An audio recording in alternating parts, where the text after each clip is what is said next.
Good day, everyone. Welcome to my uh, first FAQ video that I ever record for YouTube. Hopefully, I will do this later on. But since I uploaded my video of clearing 150 on YouTube, a lot of people reached out to me on Discord and on the comment section asking about many different aspects that I decided to go with them and decided to use those tempers rather than other stuff. So I just wanted to make a quick video and give you an explanation what is going on actually. So first thing that I really like to clarify here is that this build doesn't belong to me. The first iteration of build came from a Chinese player actually that you can probably find it on any other content creator YouTube videos.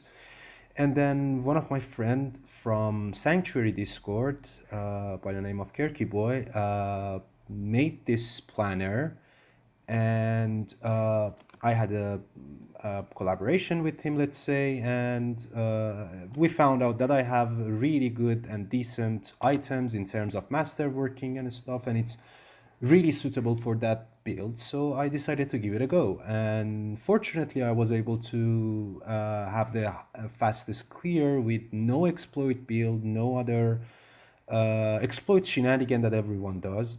So yeah, I just wanted to point out some specific details about the build, so maybe it would answer all of your questions that you would have here and there.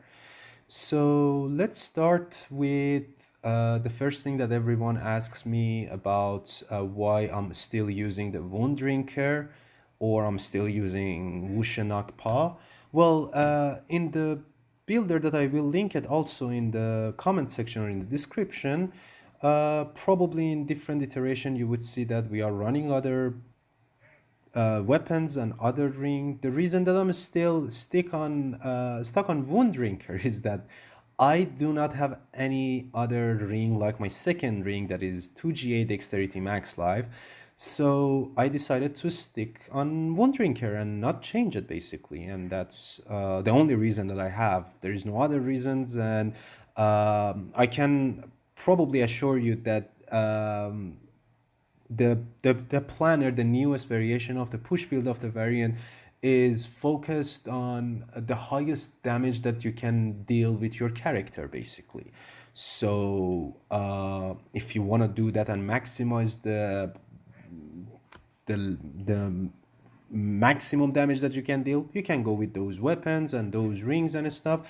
But I generally feel really comfortable with the setup that I have, and yeah, Wound Drinker is just the reason that I have. And also with the newest patch that they released on the mid-season, they increased our toxic skin by a lot at the moment. As you can see, this number on the modifiers, the first one right now is 3,129%. And previously, before the patch, it was 2,260 or something.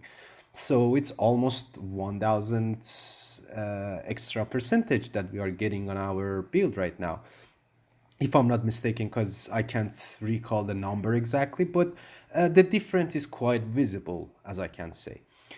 And let's start from the first item, that is Harlequin Crest, or Shaco as everyone calling it. It's pretty straightforward. You need the cooldown reduction, and that's it. And I was lucky enough to drop my only 3GA helm that I got this season.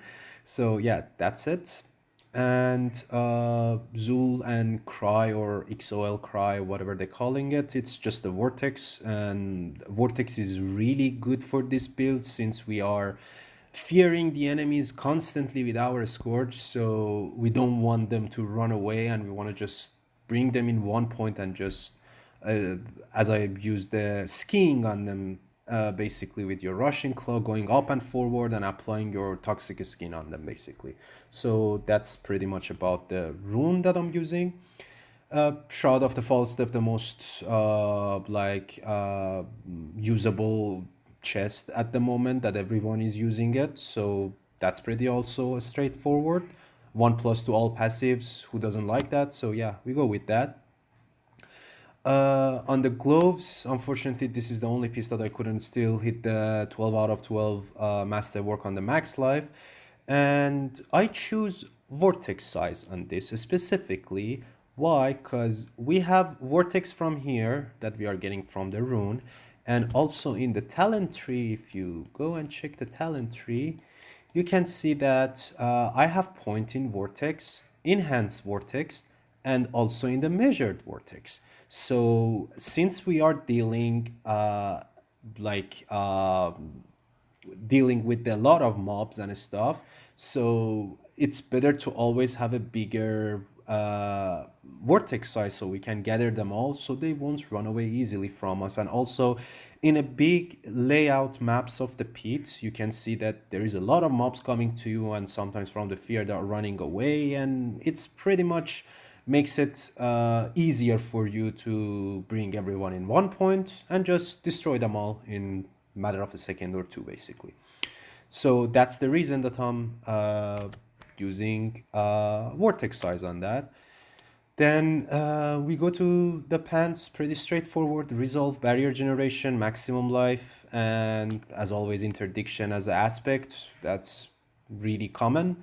And Yule and Q as every Spiritborn enthusiast using it for the Earthen Bulwark. That's pretty much straightforward as well. Oh, also on unyielding hits on the gloves, as I forgot to mention, because we are stacking armor and we just want to make our weapon damage increased as much as possible for the dot damages that we deal, basically. Then we move to the boots. I'm using the soil power tech. That's the only like a take exploit or whatever they are calling it. That's the only thing that I'm using it. And any other build that deals poison damage actually runs with soil power. If you go and check the YouTube and find Stinger, find Touch of Death, everyone runs a soil power because we are dealing dot damage. There is a lot of mob that we are gathering around to just like deal a lot of poison damage, apply our dots on them. So we don't want those damage reduction mobs to be around us, basically. So that's the only thing that I'm using. Rushing Claw charges is pretty straightforward for the Rushing Claw. As much as you have, better, basically. So you want the maximum on the temper. And the lucky hit that many ask me why there is a lucky hit chance on the boots. The reason is that when you are applying your dots and you also using Scorch, you don't want enemies like run away from you. You don't want them to just each one of them run in a different direction from the poison damage that is happening, and sorry, from the fear that is happening from the scourge. So it's better to have a lucky hit chance, immobilize, stun, or freeze, whatever it gets on that, basically. So it's not really like necessarily to have immobilize or a stun or freeze. One of these three could be nice to just keep the mobs in one place so we can just clear them all at once. And we have the really nice unique. This is my favorite unique of the season, actually, Wushanak Pa. Uh, the reason that we are using it, as everyone is aware of, the other famous bug that the Spiritborn has, that is the tiger or jaguar spirit hall that is bugged, and it's double dipping, basically. So since with this setup we are going with double gorilla spirit class hall, we want to somehow get the benefits from the jaguar class hall, sorry, spirit hall as well. So the best thing that we can do is just equip this weapon and have our hunter running as an ultimate on our skill cast rather than devourer or anything else. Why? Because when you use hunter, you are getting the bonuses of the spirit hall of that specific spirit hall, that is jaguar, for 100%. It gives you ferocity, it gives you attack speed, it gives you a lot of things that every other spirit bone using it as their main spirit hall, basically. So That's the reason we are running with this. And also we have stacks of supremacy that, as you can read over here, any enemy skills while an ultimate skill is active grants a stack of supremacy that it increase your damage from 12% multiplicative to 120% multiplicative. So this is a really, really important passive node for us in the skill tree. That's the main reason that we are basically clearing everything in a matter of a second, or on the boss, we're using it with the combination of Soothsayer to just one-shot a mob, deals a lot of damage, and bounce that damage to the boss and just one-shot it immediately, basically. So that's the main reason we are using this weapon. Moving on to the neck, we have a redirected force neck, dexterity, total armor, and uh, in the planner at the moment, my friend used potent as the third affix, but with the setup that I'm running, and the fact that I do not have the second ring to have hunter cooldown reductions on it, or ultimate cooldown reductions on it, or incarnate cooldown reductions on it, I prefer to have an cooldown reduction affix on my necklace, so I can use it efficiently in to access my cooldowns pretty fast, rather than just waiting till they come out of the cooldown. And so far, even after the mid-season patch, I do not have any issue with my cooldowns by having this. But I changed to potent and I started feeling, yeah, I cannot keep up my Scourge on 50 stack anymore, and it runs away. And as you saw my videos, I'm lagging a lot. So it's really important for me to start casting my Scourge like a few minutes before it comes out of the cooldown, because I generally do not see it coming out of the cooldown because of the amount of the lag and FPS drops that I have while I'm pulling the half of the map and trying to clearing it. So this one goes basically well with my setup and with my potato laptop, let's say, that goes like that. So I would suggest, if you also not running a really powerful computer, laptop, or I don't know, any other like system that you're playing on it, cooldown reduction can be really useful. And also, as you can see over here, unfortunately, this neck got a bit soft break, let's say. Instead of having 3 Swift, I have 2 Swift, and I have one more temper to run, and I already used the scroll on it. So I didn't want it to risk it and just reroll one more time for +1 to Swift, because it's not worth it, basically. And I went through a lot to find this amulet. So yeah, I prefer to keep it on 2 plus. And but if you would have 3 plus Swift, basically, you won't need to get any point in your Swift.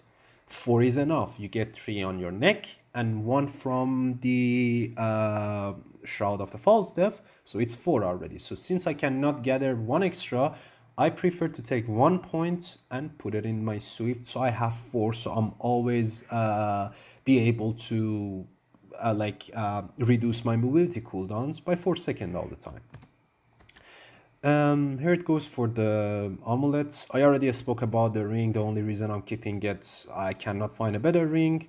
And +8 to toxic skin is +8 to toxic skin. You know, it's more dot damage, and I prefer to have a lot of raw damage rather than any other multiplicative stuff, because sometimes it doesn't work. So raw damage is a raw damage. Just go with it, basically, you know.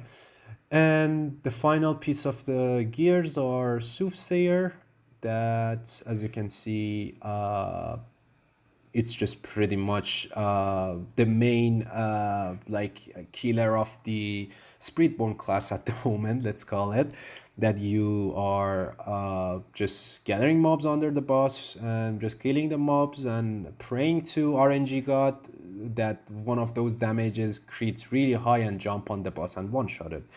Well, I don't like this play style of shattering, basically, but it is what it is. What we can do till Blizzard decides to actually tune down the boss HPs, or fix other stuff to make the even single bosses without mobs being viable to be able to kill it or something. Then till then, we have to use Soothsayer, basically.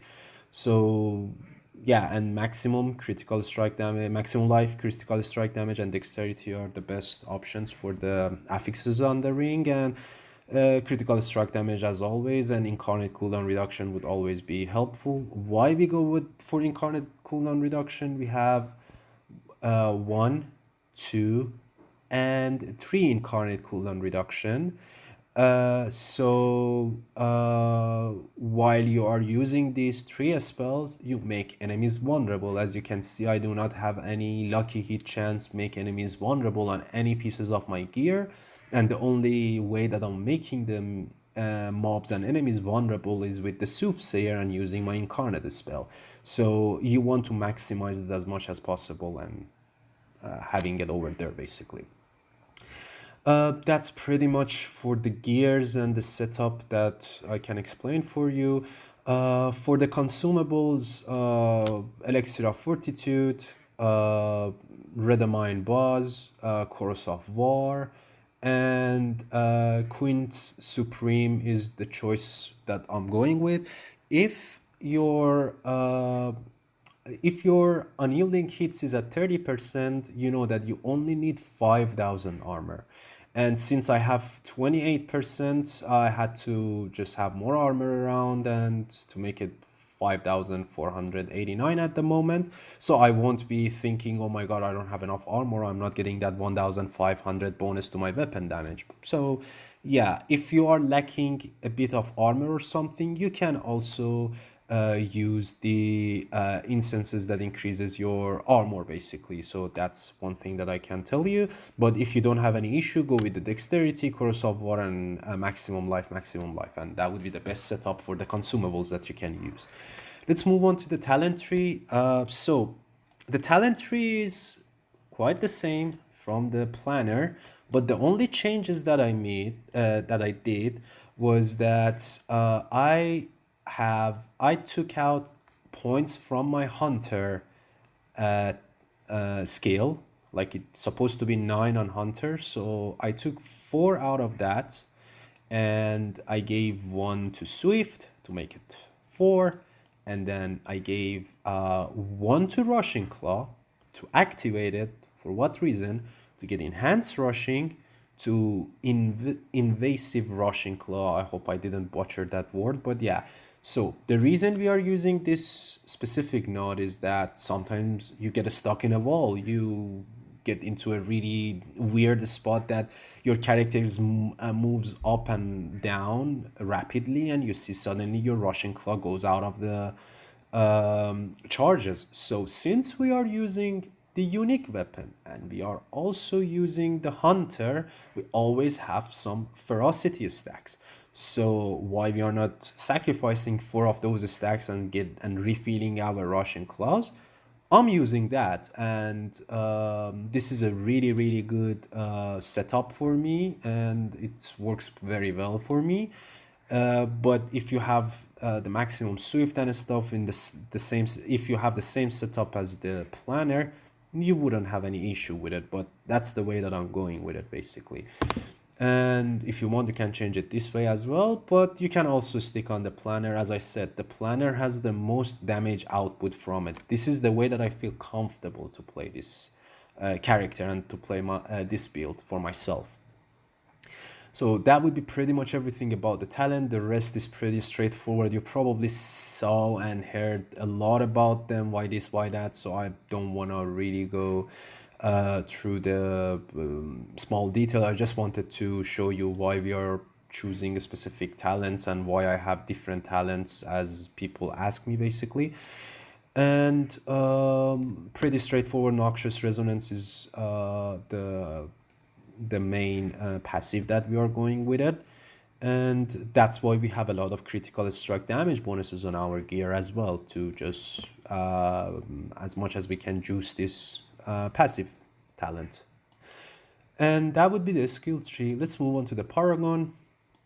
So the first is the starter, and we are using the Bane, and the legendary bonuses increase poison damage, and the main reason that we are using it is the additional bonus poisoning damage effect. So it's gonna deal the double amount of the damage. We are a poison build. Why not? It's the one of the most best in a slot like cleaves that you can go with it. We move to the second page on famous Viscous Shield. We know what does it do, and we know why we are taking Resolve stacks and so on. There is no more explanation needed. If you are a person who is still playing till this day in the season, you are aware why we are still going with this and Resolve stacks and barrier generation and so on and so forth.